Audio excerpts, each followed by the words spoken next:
नमस्कार मित्रांनो, English teacher चॅनलमध्ये मी सर्वांचं स्वागत करतो. गेल्या वर्षभरापासून आपण इंग्लिश स्पीकिंगसाठी, इंग्लिश ग्रामरसाठी अनेक व्हिडिओज निर्माण केले, अनेक व्हिडिओज पोस्ट केले. त्याचा तुम्ही अभ्यासही करतात. जवळपास 120च्या पुढे व्हिडिओज आपले झालेले आहेत HJG इंग्लिश टीचर या चॅनलवर. परंतु असा कधी आपण विचार केला का की हा अभ्यास आपण कशासाठी करतो, याचा उपयोग काय? कुठल्याही क्षेत्रात जाताना आपण त्याची उपयुक्तता बघतो की याचा आपल्याला फायदा काय होईल. तसं या बाबतीतही आपण विचार करायला हवा की what is use of learning all this topics, what is use of English, what is importance of English. तर इंग्लिशचं महत्त्व काय आहे आणि इंग्लिश नसेल तर मग त्याचा तोटा काय आहे, या गोष्टी आपल्याला कळल्या पाहिजेत. आणि जर त्याचं महत्त्व आपल्याला जाणून घ्यायचं आहे किंवा त्याचा उपयोग आपल्याला होणार आहे तर मग त्या पद्धतीने त्याचा अभ्यास झाला पाहिजे. कुठल्याही वाटेवर जाताना त्या ठिकाणचे बारीक खाचखळगे आपल्याला माहीत असणं गरजेचं आहे. तर या क्षेत्रात आपण जेव्हा उतरतो तर त्याचे काही नियम आहेत, त्याच्या पद्धती आहेत, त्या शिकवणारा हा वर्षभर सांगत असतो आपल्याला. अनेक व्हिडिओजमध्ये, प्रत्येक व्हिडिओमध्ये एक एक क्ल्यू असतो. तो क्ल्यू आपण कॅच करायचा असतो आणि हे क्ल्यू जर आपण कॅच केले तर आपल्याला तो मार्ग सहज समजेल. आता हे जे मी तुम्हाला देतो आहे याच्यामागे आमचा 20-25 वर्षाचा अनुभव आहे.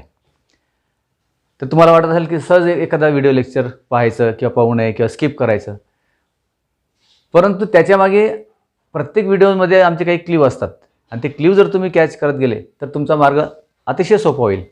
आणि ते क्ल्यू काय आमच्याकडे सहजपणे आलेलं नाही, त्याच्यासाठी आम्ही 20-25 वर्ष दिलेले आहेत. म्हणून विद्यार्थी मित्रांनो तर हा टॉपिक अभ्यास करताना तुम्ही एक गोष्ट बघत चला की याच्यामागे हेतू काय आहे, शिकवणाऱ्याचा हेतू काय आहे, काय त्यांना द्यायचं आहे आणि आपल्याला काय घ्यायचं आहे, किंवा आपण जे शिकतोय त्याचा उपयोग काय आहे. तर या गोष्टी समजून घेणं अतिशय महत्त्वाचं आहे. म्हणून आजचं एक व्हिडिओ लेक्चर बनवत आहे. It is not a teaching lecture. हा काही टीचिंग लेक्चर नाही आहे. हा जनरल अवेअरनेससाठी एक लेक्चर बनवलेलं आहे. अधूनमधून आपलं असतं असं. चला तर मग शिकूया importance of English. Let us begin.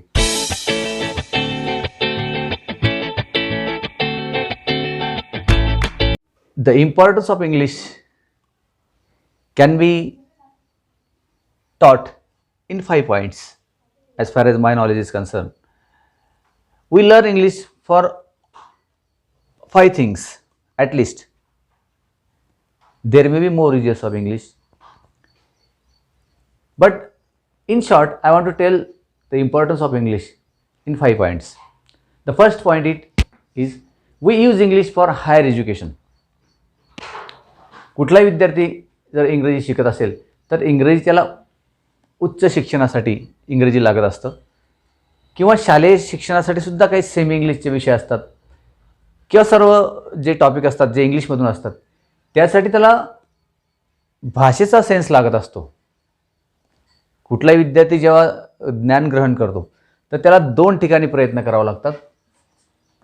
पहिला म्हणजे त्याला मीडियम म्हणजे that is language, medium of learning, ज्या भाषेतून तो विषय शिकतो ती भाषा त्याला येणं गरजेचं असतं.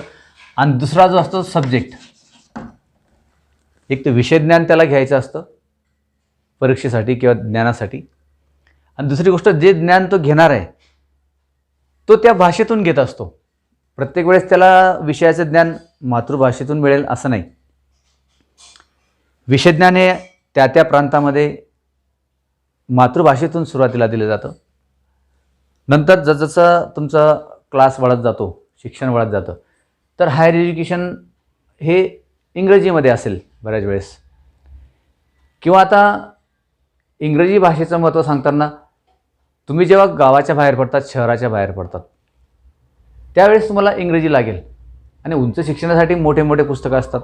आता 10वीपर्यंतचा जो विषय आहे तो तुम्ही लहान पुस्तकं असतात, तुम्ही पाठांतर करू शकतात किंवा थोडंफार इंग्रजी येत असेल तर तेवढं तुम्ही करू शकतात. लिमिटेड अभ्यास असतो. परंतु जेव्हा तुम्ही उच्च शिक्षणासाठी जातात त्यावेळेस तुम्हाला मोठे मोठे पुस्तकं असतात आणि ते पुस्तकं तुमच्या पाठ करण्याच्या क्षमतेच्या पलीकडे असतात. त्यावेळेस तुम्हाला मीडियम ऑफ लर्निंग म्हणजेच भाषेचं ज्ञान असणं आवश्यक आहे. भाषा जर तुमच्याकडे व्यवस्थित असेल, चांगलं स्ट्रक्चर असेल, चांगली व्होकॅब्युलरी असेल, तर तुम्ही तो विषय सहजपणे शिकू शकतात. म्हणजे 2 स्तरावर तुम्हाला काम करावं लागेल. एक भाषा तुमच्याकडे असली पाहिजे, दुसरा तो विषय. समजा तुम्हाला फिजिक्स शिकायचं आहे, तर फिजिक्सचं ज्ञान, कॅल्क्युलेशन, डेरिव्हेशन, फॉर्म्युलेज ते तुम्हाला शिकावे लागतील आणि त्याच्या अगोदर ते डेरिव्हेशन कुठल्या भाषेत मांडतात ते मीडियम तुमच्याकडे असलं पाहिजे.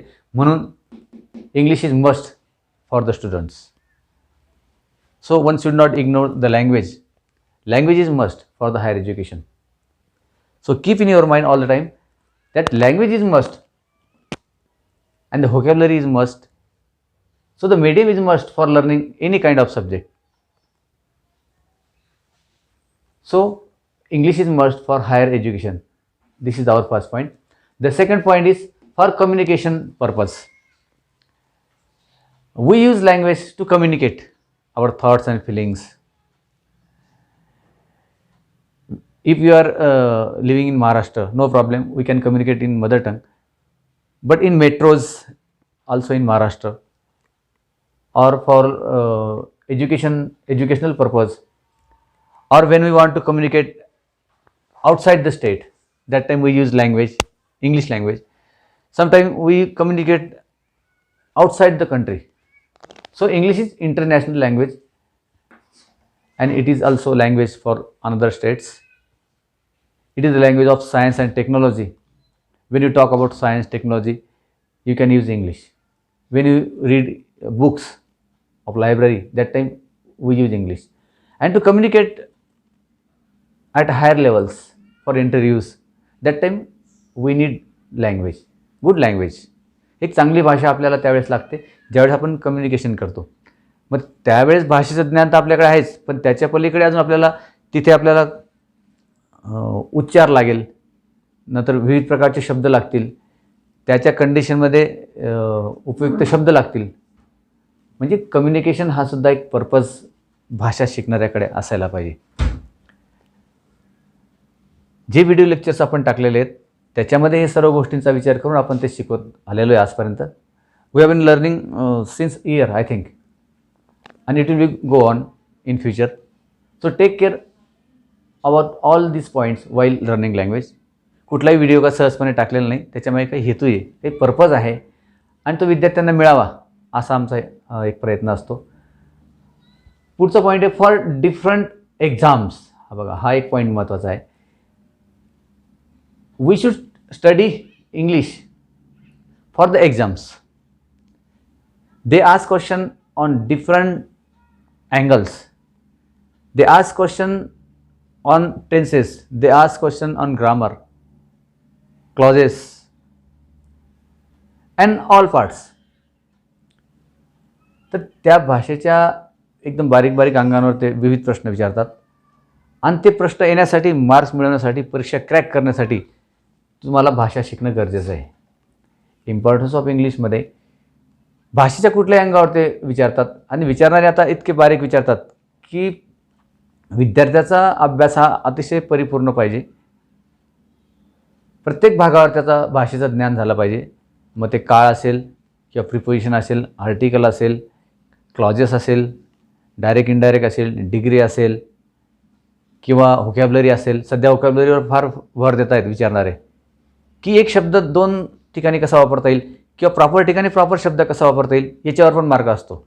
आपल्याला शब्द 3-4 शब्द सारखेच वाटतात, परंतु काही प्रॉपर सिच्युएशनसाठी प्रॉपर शब्द आपण वापरतो, त्यासाठी तो मार्क असतो आणि तो मार्क साधारण अभ्यास करणाऱ्याचा जातो.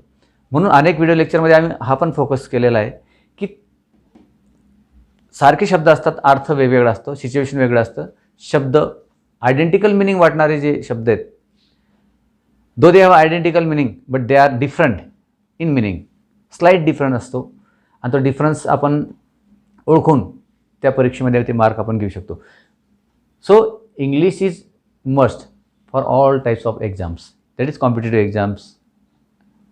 म्हणून विद्यार्थ्यांनी या अंगाने पण त्याचा अभ्यास करावा, बोलण्यासाठी अभ्यास करावा, परीक्षेसाठी अभ्यास करावा, करिअरसाठी, उच्च शिक्षणासाठी अभ्यास करावा, मीडियम म्हणून अभ्यास करावा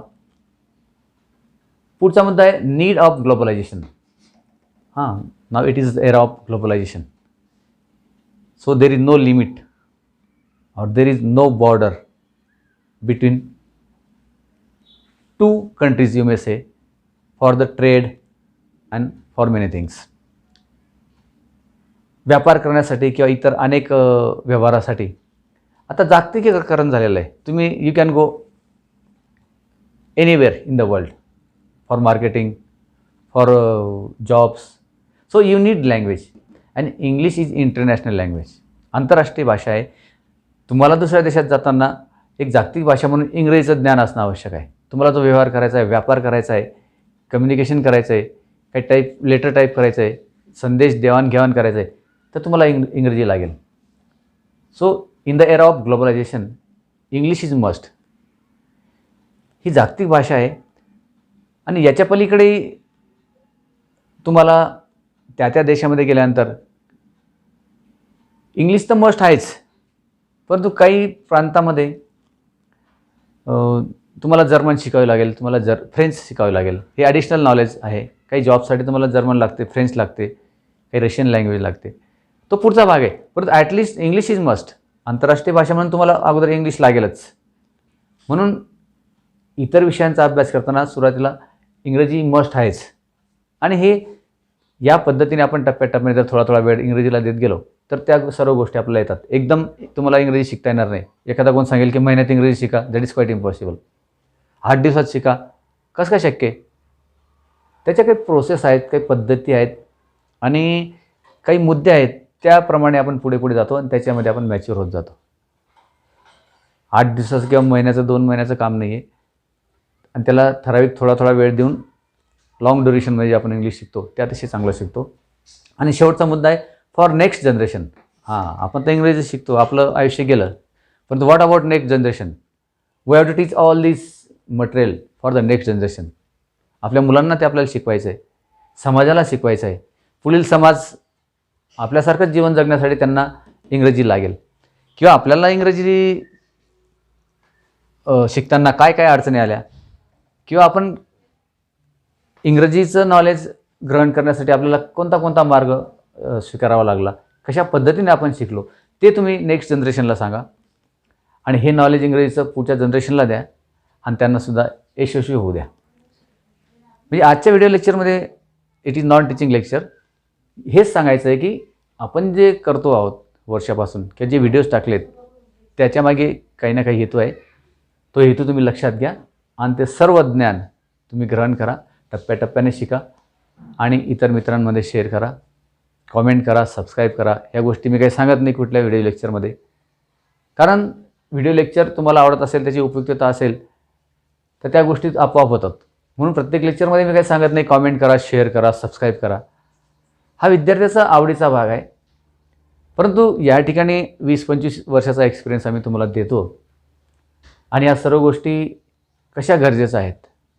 आणि ऑफ पिरियडमध्ये आपण इंग्रजीला जर 20-20 मिनटं दिले तर या सर्व गोष्टी आपण शिकू शकतो आणि तुम्ही या शिका. तर ठीक आहे मित्रांनो, आजच्या व्हिडिओ लेक्चरमध्ये एवढंच. काही महत्त्वाचा भाग पुढील लेक्चरमध्ये बघू. Till then, good bye, have a nice day.